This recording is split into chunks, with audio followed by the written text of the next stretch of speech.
Jhunjhunu Lok Sabha seat. Rajasthan के 25 लोकसभा क्षेत्रों में एक झुंझुनू भी है। वैसे तो इस लोकसभा सीट को कांग्रेस का गढ़ माना जाता है, लेकिन 2014 से यहाँ बीजेपी के प्रत्याशी जीत रहे हैं।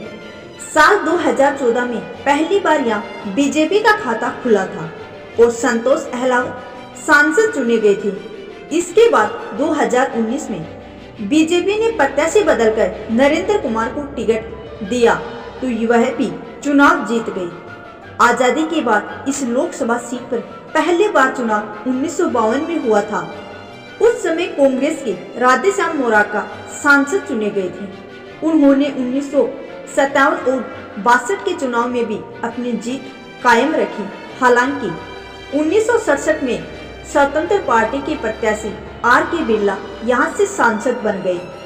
फिर 71 के चुनाव में वापस कांग्रेस को जीत मिली और शिवनाथ सिंह सांसद चुने गए थे। 1977 में जनता पार्टी की लहर आई तो फिर कांग्रेस को हार का मुंह देखना पड़ा और 1980 में जनता पार्टी के खाते में यह सीट चली गई।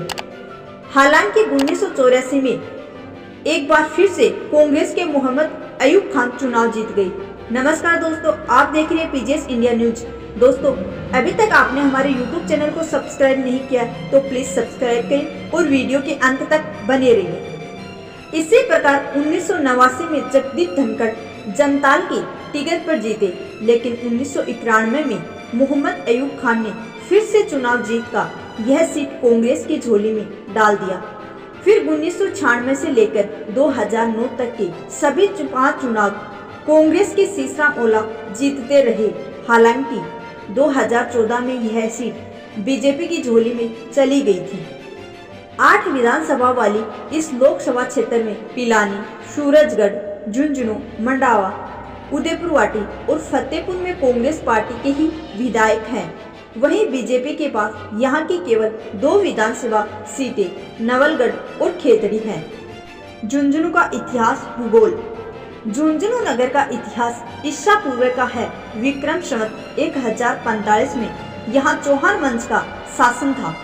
राजधानी जयपुर से 180 किलोमीटर और दिल्ली से 245 किलोमीटर यह नगर भव्य हवेलियों पर भित्ति चित्रों के लिए प्रसिद्ध है। ऐतिहासिक संदर्भों के मुताबिक फिरोज तुगलक के बाद यहाँ कायम खानी वंश ने इस शहर पर राज किया था। झुंझुनू का अंतिम नवाब रुहेल खान था। यहाँ के लोगों ने अंग्रेजी हुकूमत के खिलाफ खूब ताकत दिखाई। स्वतंत्रता सेनानी सावल राम के अनुसार यहाँ आर्य समाज आंदोलन, जकात आंदोलन, जागीरदारों के खिलाफ आंदोलन, प्रजामंडल आंदोलन और अंग्रेजों के विरुद्ध आंदोलन हुई। राजस्थान का यह जिला सर्वाधिक IAS और IPS अधिकारियों के लिए तो जाना ही जाता है। यहाँ सेना के अधिकारी और सैनिक भी बड़ी संख्या में निकले हैं। यहाँ अनेक छोटे बड़े दर्शनीय स्थल हैं। इनमें रानी सती का मंदिर, काली पहाड़ी, खेतड़ी महल आदि मुख्य हैं। जिले की सीमा हरियाणा से लगती है। यह नगर भित्ति चित्रकला के लिए जाना जाता है। संगमरमर से बना खेतड़ी पैलेस या विंड पैलेस सुंदर महल वास्तुकला का उदाहरण है। इसके अलावा दरगाह कमरुद्दीन शाह, मुस्लिम सूफी संत हजरत कमरुद्दीन शाह के मकबरे में मस्जिद, कुरान स्कूल, बंदरगाह और आंगन है।